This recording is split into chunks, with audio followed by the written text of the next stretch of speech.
Assalamualaikum warahmatullahi wabarakatuh. Waalaikumsalam warahmatullahi. Salam sejahtera bagi kita semua. Kembali lagi dengan saya Farizal Arnas. Saya kali ini jadi host podcast ngopibareng.id.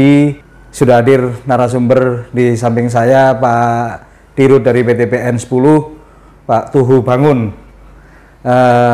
Mungkin saya langsung saja masuk ke pertanyaan pada Pak Tuh ini terkait kinerja PTPN tahun 2022 kemarin kan cukup bagus ini Pak Tuh. Siap, progresnya cukup bagus, dapat keuntungan besar. Ya, ini mungkin apa Pak Tuh yang bikin PTPN mengalami peningkatan seperti ini Pak Tuh?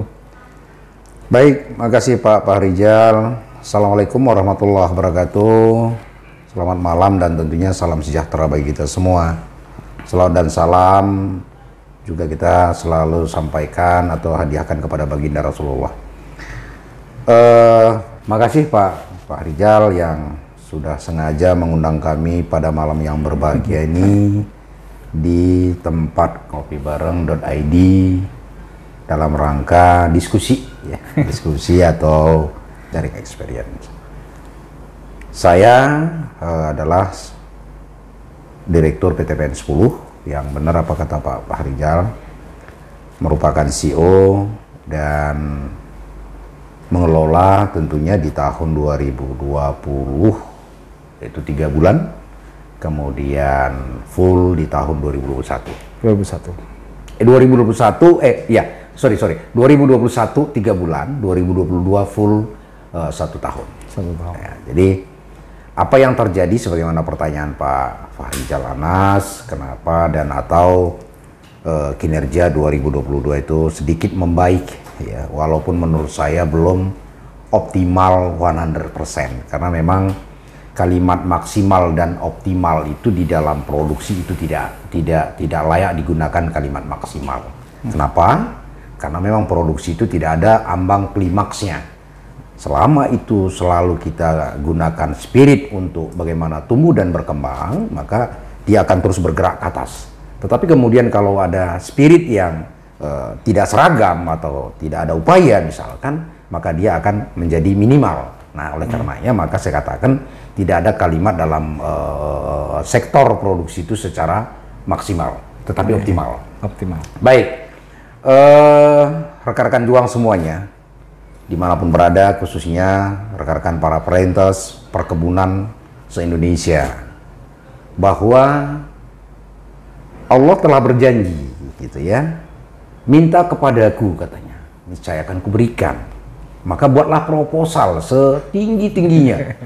Ya, kalau kita buat proposal juga kecil, ya gimana mau dikasih besar gitu. Kan gitu ya Pak Faisal ya. Nah oleh karenanya spirit ini kita harus optimis gitu. Kita harus optimis karena kalau dalam value personality saya itu sportif. Gampang ya Pak Faisal ya mengatakan selalu sportif. Oh, posisi sportif itu. Iya. Nah, ternyata di dalam sportif itu ada kandungan prinsip-prinsip value dan atau norma-norma gitu ya. Apa itu sportif? Ngapunten, itu dulu saya jelaskan gitu ya. Karena itu memang saya lakoni. Ya, di samping daripada tadi ada beberapa pemahaman yang saya tahu, minta kepadaku kata Allah akan kuberikan. Kemudian kalau kamu mau mendapatkan lebih besar, bekerjalah lebih besar. Kalau kamu mendapatkan ikan hiu, ya kamu berlayar ke tengah laut. Kalau kamu mendapatkan ikan kecil, ya di pinggir sungai gitu. Jadi beberapa filosof dan atau prinsip-prinsip ini menjadi sebuah kekuatan dalam dorongan saya gitu ya. Apa itu sportif? S-nya adalah sinergi. Sinergi itu apa sih? Ya kan itu ya. Mampu memberdayakan segala potensi yang ada. Selalu bekerja sama dengan semua tim secara solid. Sinergi, gitu ya. Jadi jangan kita salahkan orang kalau kita manage yang nggak bisa, gitu ya. Nah kemudian apa itu P? Ya, profesional. Profesional itu adalah mampu memprioritaskan mana yang akan mendahulukan, mana yang menjadi penting. Nah itu, jadi jangan sekaligus dorong semua, toh juga hasilnya nggak bagus. Makanya pemain bola itu ya ditempatkan orang-orang yang tepat pada posisi pemetaannya gitu. Nah, jadi man in the right place, jadi gelandang tugasnya yang ngirim bola, kan gitu ya. Nah, itu profesional. Nah, kemudian apa itu? Oh, itu organisasi, atau disebut di kalimat saya itu optimis. Ya. Tapi di bawah sebuah organisasi itu kita harus optimis. Ya. Optimis itu apa sih? Gitu ya. Selalu berpikir positif dalam posisi dimanapun. Jadi tidak pernah kita mengkaji, wah dia itu main-main, dia itu nggak usah gitu. Kita harus optimis selalu, berpikir positif. Ya. Jadi ketika kita mengelola pikiran kita itu positif, maka energi kita akan positif. Gitu. Nah, kemudian apa itu? R. R itu adalah responsibility. Responsibility adalah merupakan tanggung jawab secara komprehensif. Tidak hanya tanggung jawab separuh-separuh atau sebagian gitu. Itu hasilnya tidak akan optimum. Ya. Kemudian apa itu T? Kan itu ya. T itu adalah transparan, terbuka. Artinya ketika ada sebuah isu yang menjadi handicap, ketika ada peluang, ketika ada sebuah isu tentang kinerja, ini harus selalu kita diskusikan. Ya, open minded dengan tim gitu. Sehingga terbuka. Nah, terbuka di dalam tim itu juga ada sesuatu yang memang menjadi strategi yang harus menjadi going concern. Nah, kemudian apa itu I? Integritas, gitu ya. Integritas adalah bagian daripada menjadi fundamental, menjadi dasar.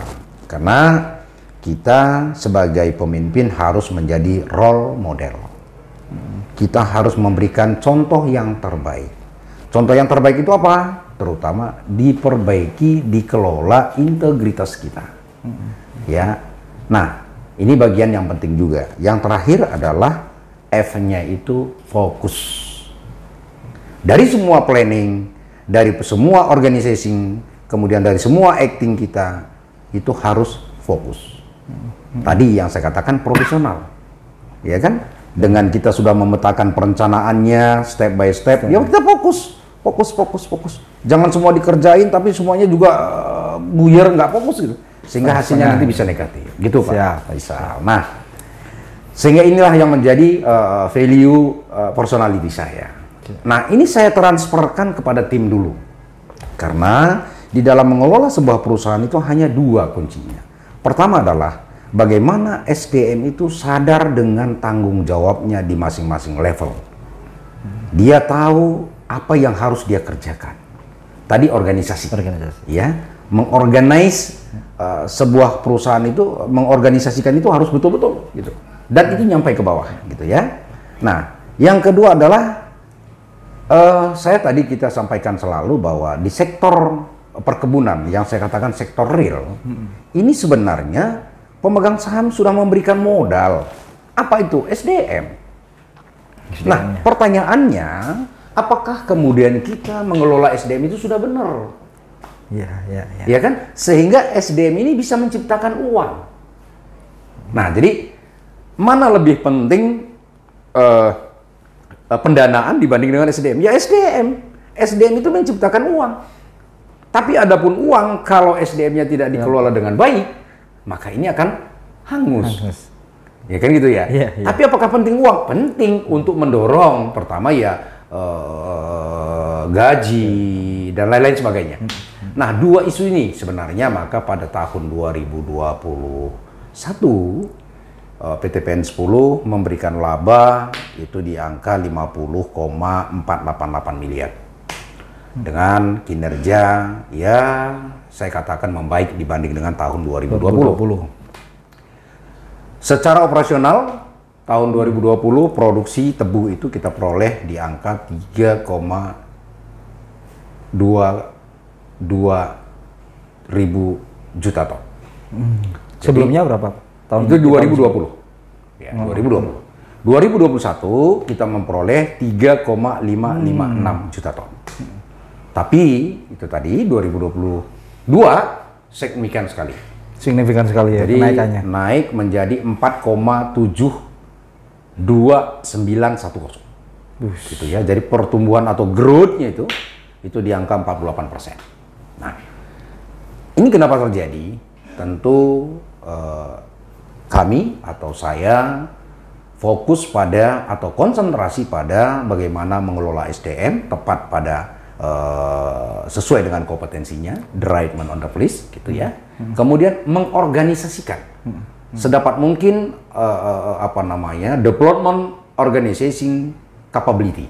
Nah, jadi organisasi ada, kalaupun SDM yang ditempatkan dalam struktur itu nggak tepat, ya ini akan organisasinya vakum. Nah, inilah yang kita gunakan dengan analisa asesmen penempatan SDM. Nah, kemudian berikutnya adalah di samping itu kita selalu membuat 2022 itu kita menciptakan SOP standar operasional ini. Jadi prosedur. Semua itu kita gunakan untuk kesiapan bagaimana untuk pertumbuhan perusahaan. Nah, kemudian berikut adalah menjalin komunikasi kepada seluruh mitra, gitu ya. Karena PTPN 10 ini kalau kita berbicara dari komposisi tanaman yang kita kelola 60 ribuan hektar, itu hanya 4% pada posisi kebun sendiri. Ya, lainnya itu kerjasama dengan petani, gitu ya. Nah, ini yang saya katakan dibutuhkan komunikasi yang yang tepat, ya, narasi yang tepat. Sehingga semua yang terlibat termasuk Pemda sebagai Porkompin gitu ya, semua kita lakukan komunikasi. Kepada petani kita komunikasi. Siap. Sehingga 2022 yang saya katakan tadi dengan berbagai proses yang dengan singkat saya sampaikan dalam podcast ini bisa menghasilkan laba kita di angka 189 miliar. Kalau kita lihat tadi 2021 labanya 50,44. Nah, ini yang saya katakan perubahan yang signifikan di dalam kinerja 2022. Pak, dengan kinerja 2022 yang sudah cukup bagus, sudah optimal, sudah mulai optimal dibandingkan tahun-tahun sebelumnya, swasembada gula yang dicita-citakan ini apakah bisa terwujud Bapak untuk kedepannya? Ya, tentu BUMN perkebunan dalam impian dan atau harapan daripada pemerintah yang selalu dan sudah disampaikan oleh Bapak Presiden, Bapak Jokowi tentunya di dalam beberapa event-event dan atau di dalam public speak beliau, dalam swasembada gula kita harapan adalah bagaimana mewujudkan ke depan di tahun 2028, ya, paling lambat 2030.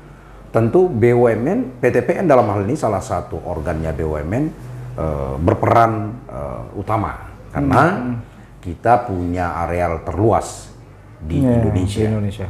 Ya, kalau kita kaji-kaji luas perkebunan tebu di Indonesia di bawah PTPN itu kebun sendiri saja itu bisa mencapai lebih kurang sekitar 250.000. Kalau secara total yang kita kelola PTPN itu lebih kurang sekitar 13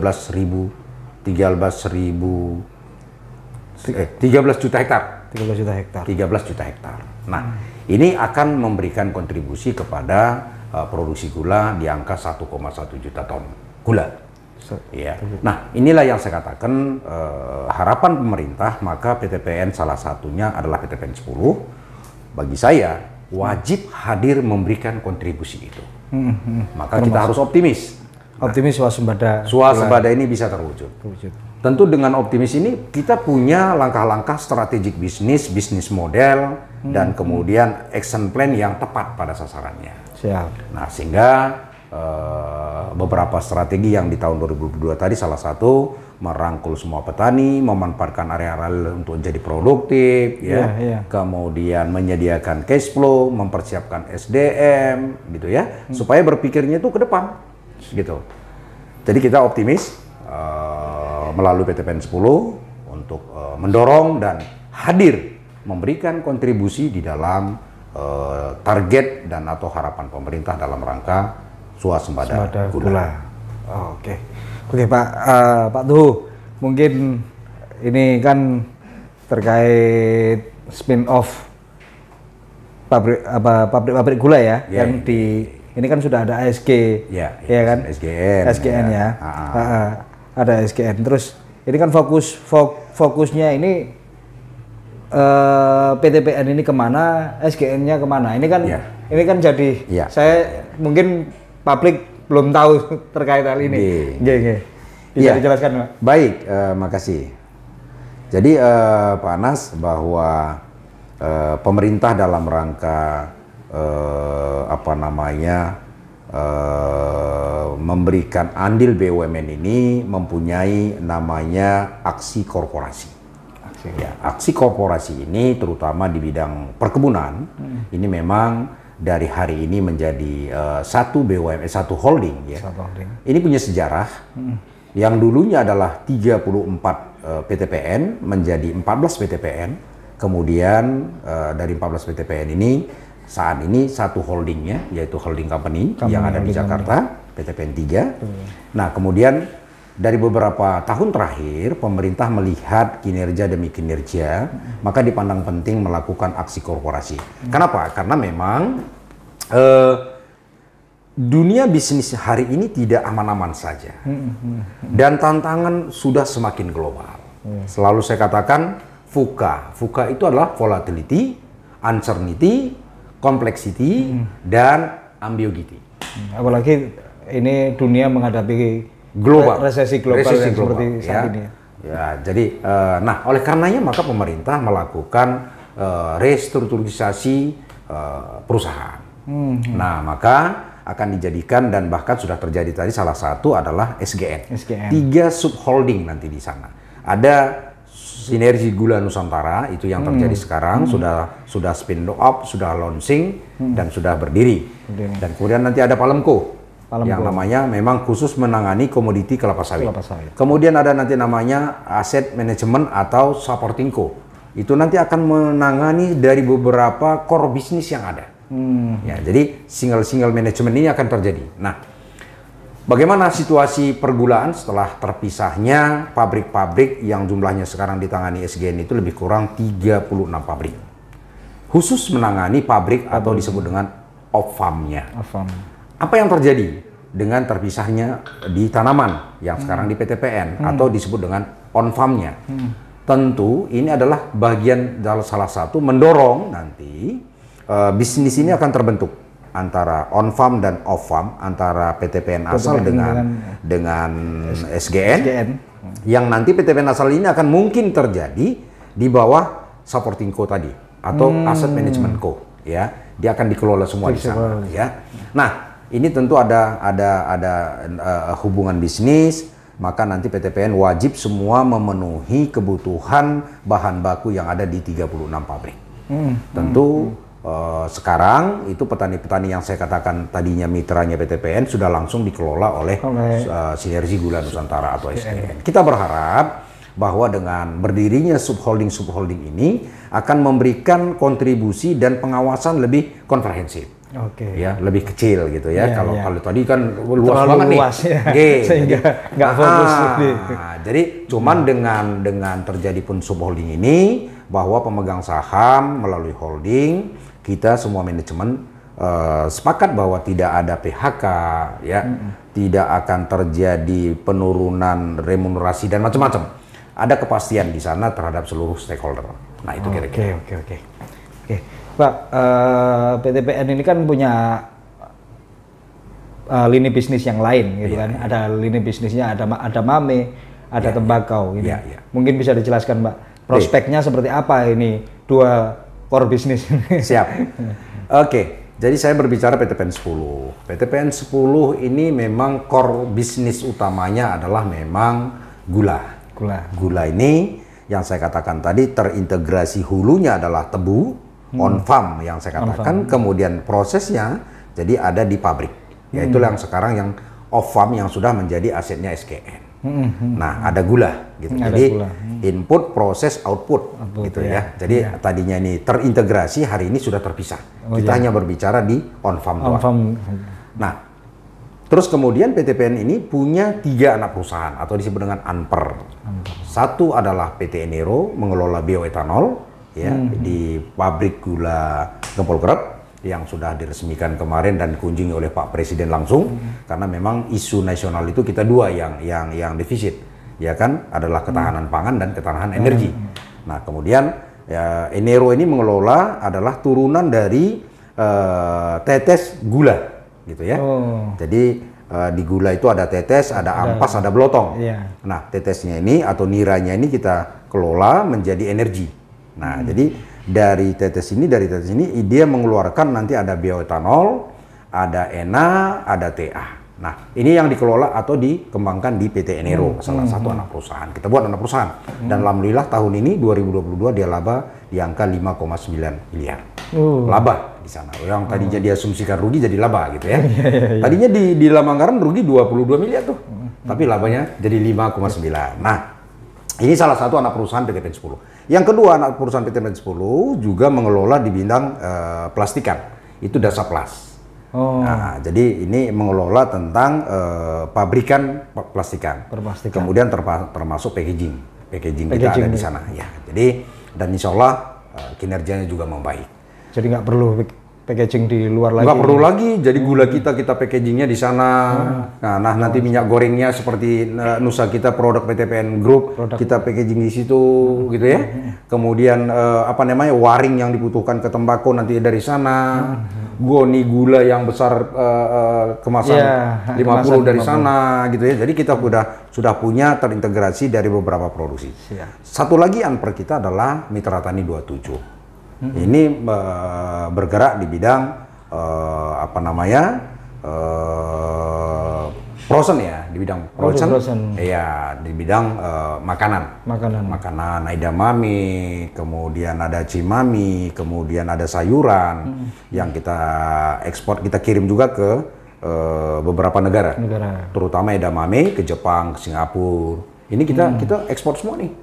Nah, jadi ini akan dan tahun ini insya Allah alhamdulillah mereka laba. Tahun 2022 Mitra Tani itu laba hampir 5 miliar juga, gitu ya. Tadinya rugi, ya. Sekarang laba semua. Laba, dia alhamdulillah dengan adanya gelombang pandemi kemarin, gitu ya, yang 2 tahun setengah kita alami. Alhamdulillah tahun 2022 akhir kan sudah mulai menipis, ya, COVID-19-nya. Produksi kita meningkat, pasar menampung. Yang terakhir adalah ada juga kita bergerak di bidang tembakau, ya. Tembakau memang kita memberikan kontribusi dari sana di angka 50 sampai dengan 70 miliar.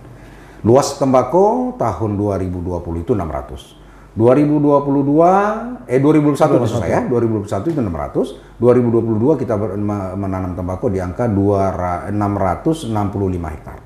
Itu pengembangannya ada di Klaten yang selama ini tidak lagi kita kelola aktif. Sekarang 2022 saya tanam lagi kemarin 15 hektar dan alhamdulillah memberikan kontribusi laba.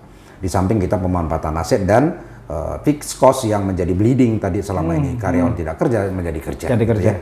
Dan tahun 2003 kita harapkan ini akan bertambah menjadi 750 hektar. Karena pasar tembakau ini kan tembakau kita semua nih, ini produk kita nih, ya kan, Cadensia, Java, Golden Java, ya masih banyak lagi produksi kita. Jadi kalau teman-teman, ini salah satu aja ini Pak ya? Ini salah satu masih banyak produk kita. Jadi teman-teman dimanapun berada kalau kepingin mencicipi Sigarilos atau cerutu, datang ke PT PEN 10. Ya, saya kasih free. Ada Golden Java, itu price-nya satu batang lebih kurang 1.500.000. Nah, kalau ini harganya hanya 75.000. Hanya 75.000. Silakan kita cicipi bersama. Enak loh. Enak banget. Nggak mumet gitu. Karena kita mengelola isu cerutu itu bukan merusak kesehatan, tapi memberikan penyehatan. Nah, kenapa? Asapnya nggak masuk gitu loh, Pak Faisal. Asapnya dari sini aja ke atas gitu ya. Jadi sekali lagi, PT PEN 10 3 unper insya Allah akan memberikan laba, dan salah satu kita berbisnis go internasional adalah tembakau yang tadi saya katakan luasnya di tahun 2022 itu di luas 665 hektar dan bisa memberikan laba di angka 50 sampai dengan 70 miliar. Mungkin ini produk-produk tembakaunya PT PN ini apa sudah ekspor kemana saja? Ya itu tadi, karena memang ini di bisnis tembakau ini, Sigarilos ini kita bekerja sama dengan investor yang datang dari Swiss, dan pendanaan dari sana nanti akan diperhitungkan dengan produksi. Tapi itu tadi biasanya tetap laba. Dia supply dana misalkan di angka 300 miliar, kita dapat 370, dan itu sudah full cost. Gitu ya. Dan kita udah ekspor ke beberapa negara. ke beberapa negara. Jadi ada ke Inggris, ada ke Swiss, ada ke Jerman, ada ke mana lagi Pak Tri? Hongaria. Hongaria. Jadi ini sudah main di luar. Bahkan di lokal ya saya katakan minim gitu. Nah ini yang sedang kami mendesain bagaimana hilir tembakau ini bisa kita ciptakan rokok ya atau sigarillos yang dikonsumsi oleh putra putri Indonesia. Sekali lagi, sigarillos bukan merusak kesehatan. Sigarillos tidak merusak kesehatan. Jadi adalah untuk menyegarkan kesehatan. Artinya kita brandnya semakin bagus berpikir. Kalau necoyo, nggak isep loh. Karena gitu. nggak masuk ke paru-paru ya. Nggak masuk ke paru-paru, dia merokoknya cuma sini doang gitu. Tapi kalau rokok yang lain kan disedot. Nah ini kalau iki ora, timbus loh. Iya. Gitu kira-kira. Oke, saya rasa sudah cukup gamblang penjelasan dari Pak Tu Bangun. Terima kasih atas kehadirannya di kantor kita ngopibareng.id ini. Semoga PTPN 10 akan lebih jaya lagi ke depannya. Amin. Dan memiliki manfaat yang besar untuk rakyat Indonesia. Insya Allah. Terima kasih penonton ngopibareng.id. Saya rasa sudah cukup jelas apa yang dijelaskan oleh Pak Tu Bangun. Sebagai penutup, wassalamualaikum warahmatullahi wabarakatuh. Waalaikumsalam warahmatullahi wabarakatuh. Makasih.